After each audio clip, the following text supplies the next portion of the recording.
Voilà, un outil, un petit outil qui servait à la fabrication des cartouches qu'utilisait mon papa à l'époque. Voilà, et je le fais tourner, voilà, avec une petite manivelle qui servait à remplir la cartouche.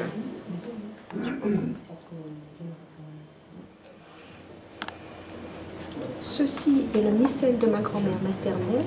Il date de 1936. Elle m'en avait fait cadeau avant de décéder. C'est tout ce que j'ai d'important à dire là-dessus. C'est très précieux pour moi. Équipé de tickets de rationnement qui concernaient tous les produits alimentaires, le pain, le vin, le tabac, tout, les vêtements, l'huile, tout ce qui était le savon, tout ce qui était, on appelait ça des fois la pesée, pour pouvoir faire le kilo de pain, la boulangère rajoutait un petit bout de pain. Mais malheureusement, le petit bout de pain, il n'arrivait jamais à la maison. Voilà. Il y a 2 kilomètres à faire pour aller à l'école, à pied bien sûr. Et 1 kilomètre plus loin de chez nous, il y avait ce qu'on appelle Moulin Neuf, qui était une genre de petite forteresse, mais que les Allemands occupaient. Ce qui veut dire que tous les matins, quand nous partions à l'école, arrivé là, il fallait vider les cartables et nous passions à la fouille, complètement vêtements et cartables. En haut de la tour, qui est faite pour tirer au canon dans la direction de départ. Parce que la direction de départ, c'est la direction où on attaque Orthez. Alors cette petite fenêtre qui a été faite pour tirer au canon, la fenêtre jusqu'à Perras, c'était pas celle-là. Qu'on a rapporté ce criquet en allant visiter là où il y a eu le débarquement. Bon.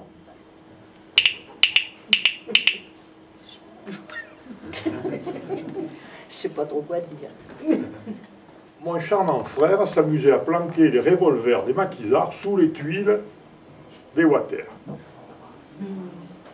Ça a duré un bon an, et quand il en a eu marre de mettre les revolvers sous les tuiles, parce que ça le gênait un peu, il avait rien trouvé de mieux que de les planquer dans la chambre, dans une maquette de bateau qu'il avait fait. 100 mètres de chez moi, j'avais une garnison allemande. Ben, le bon petit frère que j'étais, fermait le soupirail de la case, montait la garde devant, et attendait que ces messieurs les Allemands soient passés, pour taper à la porte, lui dire tu peux y aller, et bim, bim, bim, bim, on écoutait, et monsieur essayait ce revolver. Et je voudrais vous parler de souvenirs, mais de très vieux souvenirs, d'il y a 12 à 14 millions d'années. Voilà. La mer était arrivée jusqu'à Salespis, et puis jusqu'à Salis, etc. Les coquillages sont restés là. Ils ont creusé et ils ont attrapé des coquillages de diverses sortes, des dents de requin, enfin tout ce que vous voulez, des petits os, on appelle des otoliths, des fossiles, des fossiles.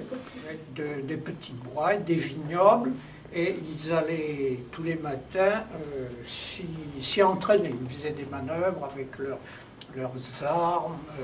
Bon. Et ça intéressait beaucoup les enfants des écoles parce qu'ils laissaient des munitions comme l'utiliser après. Maman avait fait une poche à ma sœur qu'elle mettait sous sa jupe derrière pour cacher le beurre parce que... Et puis à l'origine du centre social. Et j'ai trouvé plus vieux encore, et peut-être certaines s'en souviennent, enfin, un bulletin de liaison de l'association des familles qui date de novembre 71. Et c'était l'époque où l'association des familles qui a créé le centre socio-culturel, mais en 82 seulement, avait dès 71 mis en route un projet qui était la crèche. Mon père a été arrêté en 1943, il a été arrêté par les Allemands et ma mère lui a fait un casse-croûte, je me rappelle, il y avait le jambon encore en suspens. Et elle lui a fait des casse-croûtes, et puis ils sont partis à la chambre, faire un petit paquetage, sûrement, prendre des pulls ou je sais pas quoi. Et pendant ce temps, les Allemands coupaient des tranches de jambon. Et ça, c'est encore très, très, très présent dans ma mémoire. Donc j'étais en classe chez les religieuses. Et ma foi, j'étais peut-être un petit peu délurée parce qu'il fallait toujours me rappeler à l'ordre pour dire pardon, pour dire merci, pour dire s'il vous plaît, et j'en passe. Et la conclusion de l'histoire, c'est que je me faisais toujours punir. Et la religieuse, sœur Valéria, qu'elle s'appelait, me disait « Mademoiselle, vous êtes le péché qui passe. »